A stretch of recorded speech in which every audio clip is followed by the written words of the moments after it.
Good afternoon, my Real News Media TV family. Welcome back to the channel for another news update for March 8, 2024. And in the news this afternoon, M16 rifle seized in Spanish Town operation. An M16 rifle was seized during a targeted operation in Spanish Town, St. Catherine on Thursday. A man is being sought in relation to the seizure. About 11:45 a.m., a joint police-military operation was conducted in the Duncan Spen area of Spanish Town when a man was seen acting in a suspicious manner. Senior Superintendent Howard Chambers, commanding officer for the St. Catherine North Police, said the man ran, leaving behind the high-powered weapon. One M16 rifle with a serial number erased, with 2 magazines and 25 5.56 cartridges fell from him as he made good his escape in the adjoining community, he reported. The security forces searched the community, but the man could not be found. SSP Chambers said the person of interest, Rajik Williams, should immediately report to the Spanish Town or any nearby police station. McKenzie dispels a misinterpretation concerning Sparkle program. Local Government Minister Desmond McKenzie has sought to dispel what he describes as a misinterpretation about the disbursement of funds under the government's Shared Prosperity through accelerated improvement to our road network program. Some $40 billion is earmarked under the initiative to be spent on improving more than 2,000 roads island-wide. Speaking Thursday at the installation ceremony for councillors and the mayor in the Trelawney Municipal Corporation, Mr. McKenzie explained that a majority of the roads would fall under the responsibility of the local authorities. He also reiterated that residents will have a say in deciding which roads receive attention under the program.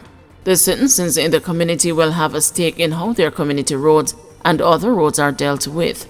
We're not putting $40 billion in the hands of elected representatives for them to make political decisions on roads. The road that you live and drive on don't have any color, he insisted. The minister also announced that multi-billion-dollar allocations will be made available to municipal corporations for the cleaning of public cemeteries across the country. He explained that some of the complaints about lack of space at some public cemeteries can be attributed to years of poor or inadequate maintenance. For decades, no significant work has been done to clean our public cemeteries. The first in a drawdown of some $200 million will be made available as soon as the new administration settles down for the cleaning of public cemeteries right across the country, so we can have a greater knowledge as to the state of public cemeteries, Mr. McKenzie acknowledged. There are 35 public cemeteries across the island. Finance Minister asks for extension amid a public sector ultimatum. Finance Minister Dr. Nigel Clark has requested an extension to the time frame put forward by the Jamaica Confederation of Trade Unions after being given a 10-day ultimatum by the unions representing public sector workers. In a letter dated March 5, Dr. Clark asked that a meeting be held on March 16 with the JCTU to address their demands. The Finance Minister cited time constraints for the proposed date as he was required to make his presentation during the deliberations of the Standing Finance Committee from March 5 to 7. This, he said, would leave only 3 business days to address the concerns of the group. The 11 unions under the JCTU umbrella said its board unanimously voted to serve the ministry the 10-day ultimatum on March 1 and warned that there was growing unrest among workers in ministries, departments and agencies of government, as well as in local government and public bodies. The Confederation told Dr. Clark that it wanted a meeting with him within the time frame. It said the Finance Ministry had agreed to resume talks by January 9, 2024, but that meeting was postponed and all attempts since then to get a date to finalize the discussions have proven futile. The JCTU said if the meeting was not held within 10 days, normality could not be guaranteed in the public sector. In response to Dr. Clark's request for an extension, the union has said it is awaiting the outcome of the March 16 meeting with the Finance Minister to determine its next move. JCTU President Tesha Clark Griffiths said she accepts the reasons given by the Finance Minister for not being able to meet within the 10-day timeline. But she said her members are eagerly anticipating a resolution to their wage claims.